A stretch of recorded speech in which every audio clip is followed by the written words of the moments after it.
Hello students, welcome to my channel. Today we will learn more about adverbial particles. Adverbial particles are particles that are attached to nouns and make them into adverbial case. And I want to tell you something very important. All particles are words, and that's why they are very different from suffixes in English. Suffixes are smaller unit than words. For example, if you put suffix ed after jump, it becomes jumped, but jumped is a word, not a phrase. On the other hand, if you put word out after work, it becomes workout, which is a phrase. Since every particle in Korean is an independent word, a noun with a particle is also a phrase. The only difference is that we don't put space between noun and particle. And that's why most of the adverbial case are translated into prepositional phrase. For example, in this sentence, 사라에게 is translated into to Sarah. If someone에게 was a suffix, 사라에게 would be an objective word like him or her, which makes Sarah into indirect object. But there is no such thing in Korean grammar. So 내가 is a phrase, 사라에게 is a phrase, and email is also a phrase. Then let's learn some more adverbial particles. First, we have something 부터. 부터 can be used for ordinal or temporal meaning. Both of them show the starting point. We will learn about the temporal one first. Temporal부터 shows the temporal starting point of the verb. For example, 어제부터 방학이 시작되었다. Vacation started since yesterday. 어제 means yesterday, and 부터 is an adverbial case particle which is translated into since, and 방학 means vacation, and is subjective case particle, and 시작되었다 means started. And move on to the next example. 오늘부터 아침에는 매일 뛰기로 했다. I have decided to run every morning from today. So 오늘 means today, and 부터 is an adverbial case particle which is translated into from, and 아침 means morning, and 에 is another adverbial case particle which we learned before. So 에 shows the time when the verb takes place, and 는 we will learn that later, and 매일 means every, and 뛰기로 했다 means have decided to run. And now you might wonder what's the difference between temporal 에 and 부터. 부터 attached to the starting point, and it can be used with the perfect tense verbs, not like 에. However, 에 modifies other verbs without any time range. We will learn about ordinal 부터 later, and let's learn about another particle first. The next particle we will learn is something까지. 까지 can be used for temporal or spatial meaning, but we will learn about the temporal one first. temporal까지 shows the endpoint. It can be used as both until and by. Let's see the examples. The first one is 이 일은 내일까지 완료하세요. Finish this project by tomorrow. In this sentence, 이 means this, and 일 means project, and 은 we'll talk about that later, and 내일 means tomorrow, and 까지 is an adverbial case particle which is translated into by. And 완료하세요 means finish. And move on to the next one. 3시까지 축구를 계속하기로 했다. We decided to keep playing soccer until 3 o'clock. In this sentence, 3시 means 3 o'clock, and 까지 is an adverbial case particle which is translated into until, and 축구 means soccer, and 를 is the objective case particle, and 계속하기로 했다 means decided to keep playing. And let's compare this with 부터 and 에. 부터 shows the starting point, 에 shows the specific period or moment, and 까지 shows the end point. 부터 and 까지 can be used with perfect tense verbs, and 에 modifies non-perfect verbs. Now I will portray each particles and show you the corresponding English prepositions. First, 부터 can be portrayed as a straight line with a starting point or a wavy line with a starting point. Wavy line means that the verb continues until some point. Each line can correspond to from and since. Since means that the verb is still active and from doesn't. And 에 can be portrayed as a specific point or period on the timeline. Its corresponding prepositions are in and on for the period and at for the moment. For the last, 까지 can be portrayed as lines with endpoints. Wavy line means that the verb is still active and straight line doesn't. The straight line corresponds to preposition by, and wavy line corresponds to until and to, since until and to have continuance. So 부터 and 까지 shows the range of time and 에 doesn't. That's the biggest difference. Let's see more examples. The first one is 나는 오후 5시부터 오후 10시까지 일했어. I worked from 5 a.m. until 10 p.m. In this sentence, 나 means I, and 는, we will learn that later, and 오후 means p.m., and 5시 means 5, and 부터 is the adverbial case particle, which is translated into from, and 오후 means p.m., and 10시 means 10, and 까지 is an adverbial case particle which is translated into until. And 일했어 means worked. And the next one, 내 근무 시간은 오전 12시부터 오후 5시까지다. My shift is from 12 a.m. to 5 p.m.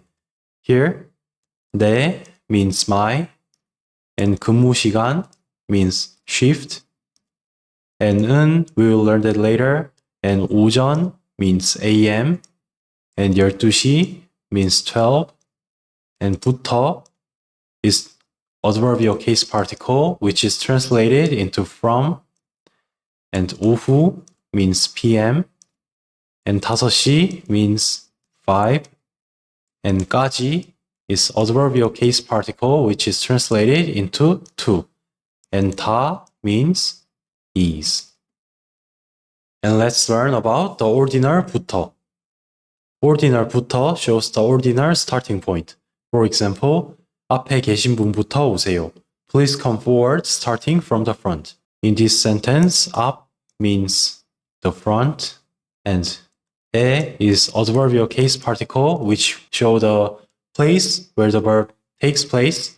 계신 means being, and 분 is the pronoun that we learned, and 부터 is adverbial case particle which is translated into from, and 오세요 means please come. And the second sentence is 오른쪽부터 채워 앉으세요. Please fill the seats from the right. Here, 오른쪽 means the right, and 부터 is the adverbial case particle which is translated into from, and 채워 앉으세요 means please fill the seats. And let's learn about spatial까지. spatial까지 shows the spatial end. For example, 불은 3층까지 번졌다. The fire had spread to the third floor. In this sentence, 불 means fire, and 은, we will learn that later, and 3층 means the third floor, and 까지 is adverbial case particle which is translated into to, and 번졌다 means had spread. And the second one is 우주선은 화성까지 갔다. The spaceship flies to Mars. So 우주선 means spaceship, and 은, we will learn that later, and 화성 means Mars, and 까지 is an adverbial case particle which is translated into to, and 갔다 means went. And just like the last lecture, we can put some small particles together and make bigger particles. Something something 에서부터 is a compound of 에서 and 부터. 에서 shows the place and 부터 shows the starting point. So 에서부터 shows the starting point and emphasizes the duration of the verb it modifies. Let me show you some examples. The first sentence is 나는 학교에서부터 집까지 뛰었다. I ran from the school to my house. Here, 나 means I, and 는 we will learn that later, and 학교 means the school, and 에서부터 is an adverbial case particle which is translated into from, and 집 means house, but by the context it means my house, and 까지 is an adverbial case particle which is translated into to, and 뛰었다 means ran. And the next one is 오른쪽에서부터 앉으세요. Please fill the seats from the right. In this sentence, 오른쪽 means the right, and 에서부터 is an adverbial case particle which is translated into from, and 앉으세요 means please fill the seats. Now let's compare 에서부터, 에서 with까지. So 에서부터 shows the starting point, 에서 shows the specific place, and 까지 shows the spatial endpoint. You can always pause the video and take notes if you need. It is also fun to compare with temporal particles, like 부터, and 까지. It's quite messy, so for now, the only thing you have to remember is that you can use 에서부터 with까지 to define the spatial range, and you can use 부터 with까지 to define the period. But here comes the tricky part. Spatial 에서 is very unique particle unlike any others. We learned that 에서 has two different meanings. One shows the source and one shows the place. But spatial 에서 also has two different usage. If you just used 에서, it shows the place where the verb takes place or the verb is carried out. But if you use 에서 with까지, it shows the starting point. So there are two different spatial 에서. One shows the specific place and the other shows the spatial starting point. Let me show you some examples. Let's see the case that 에서 is used for the range. The first example is 나는 학교에서 집까지 걸었다. I walked to my house from the school. So 나 means I, and 는 we will learn that later, and 학교 means the school, and 에서 is an adverbial case particle which is translated into from, and 집 means my house, and 까지 is an adverbial case particle which is translated into to, and 걸었다 means walked. And the next one is 그는 집에서 학교까지 뛰어왔다. He ran to the school from his house.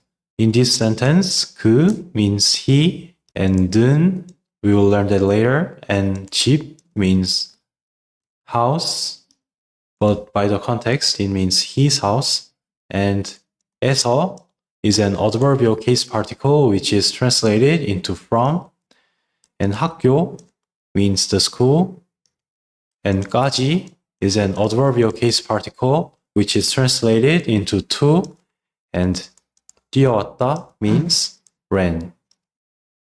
And let's see the 에서 which shows the place. The first example is 나는 학교에서 걸었다. I walked at the school.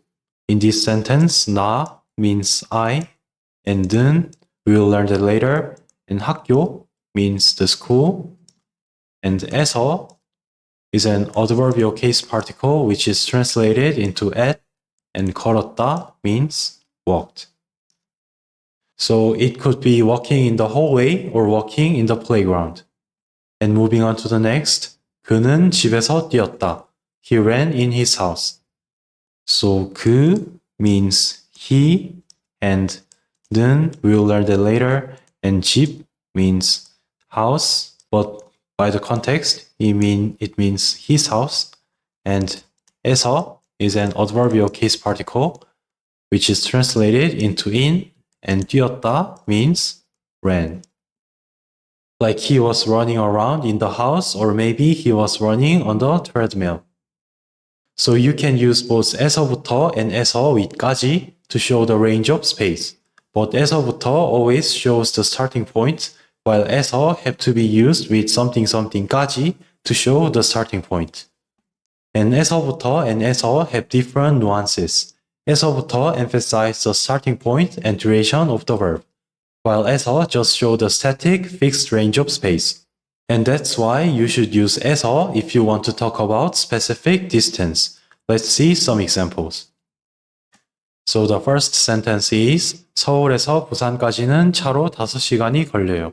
It takes 5 hours to drive from Seoul to Busan. In this sentence, 서울 means Seoul, and 에서 is an adverbial case particle which is translated into from, and 부산 means Busan, and 까지 is an adverbial case particle which is translated into to, and 는 we will learn that later, and 차 means car, and 로 is another adverbial case particle that we learned, which shows the means and devices. And 5시간 means 5 hours, and 이 is the subjective case particle, and 걸려요 means takes. And move on to the next. 책장에서 침대까지의 거리는 2m이다. The space between the bookcase and the bed is 2 meters. In this sentence, 책장 means bookcase, and 에서 is an adverbial case particle which is not in the English sentence, and 침대 means bed, and 까지 is another adverbial case particle, and in this sentence, 에서 and 까지 is used together, so it is translated into between A and B. And 의 is the adnominal case particle that we learned, and 거리 means the space, and 는 we will learn that later, and 2m means 2 meters, and 이다 means is. Since people always use 에서 when they describe measures, there are some expressions with 에서 and 까지 that used as a metaphor. For example, 한라에서 백두까지, which means from 한라 to 백두. In this sentence, 한라 means 한라, and 에서 is an adverbial case particle which is translated into from, and 백두 means 백두, and 까지 is an adverbial case particle which is translated into to. So 한라에서 백두까지 is a famous metaphor for Korean peninsula because 한라 is the name of the mountain which is located in Jeju Island in the far south, and 백두 is also the name of the mountain located in the far north of Korean peninsula. And also, most of the metaphoric idioms and quotes with from and to translated into 에서 and 까지, like 요람에서 무덤까지, which means from the cradle to the grave. In this sentence, 요람 means cradle, and 에서 is an adverbial case particle which is translated into from, and 무덤 means grave, and 까지 is an adverbial case particle which is translated into to. And there are one more compound particle which is something something 으로부터. 으로부터 shows the one who or which gives. Let me show you some examples. So the first one is 사회주의로부터 영향을 받은 인물, the man who was influenced by socialism. In this sentence, 사회주의 means socialism, and 로부터 is an adverbial case particle which is translated into by, and 영향 means influence as noun, and 을 is an objective case particle, and 받은 means who was taken, and 인물 means the man. And the second one is 자연으로부터 유래된 성분, naturally derived ingredients. In this sentence, 자연 means nature, And 으로부터 is an adverbial case particle which is not in the English sentence, and 유래된 means derived, and 성분 means ingredient. So 자연으로부터 is actually translated into naturally. So 으로부터 shows the one who or which gives. And let's compare other particles that have a receiving meaning. The main difference between 으로부터 and 에게서 and 에게 is that 으로부터 can be attached to anything, including human beings, while 에게서 and 에게 only can be attached to humans or personified things, because 게 is about a person or people. But all of these particles are written style. If you want to use them in conversations, you should use someone한테, which is a colloquial giving and receiving particle. someone한테 can be used with both giver and receiver, just like someone에게. Let's break down these examples real quick. The first one, 여자친구한테 편지를 받았어. I received a letter from my girlfriend. In this sentence, 여자친구 means girlfriend, but by the context, it means my girlfriend. And 한테 is an adverbial case particle which is translated into from, and 편지 means letter, and 를 is an objective case particle, and 받았어 means received. And the next one is 선생님한테 빼빼로를 드렸어요. I gave a box of 빼빼로 to my teacher. In this sentence, 선생님 means teacher, but by the context, it must be my teacher. And 한테 is an adverbial case particle which is translated into to, and 빼빼로 means 빼빼로, and 를 is an objective case particle, and 드렸어요 means gave. And just in case, this 빼빼로 is Korean snack. And just like someone에게, it can be attached to both receiver and sender. So if you want to make sure that the attached noun is the sender, you can use 한테서, just like 에게서. So something 으로부터 can be used for anything or anyone, and someone에게서 and someone에게 must be used for a person or personified things. And if you want to describe a giver or receiver while talking, you should use someone한테. That's it for today, and see you guys in the next video.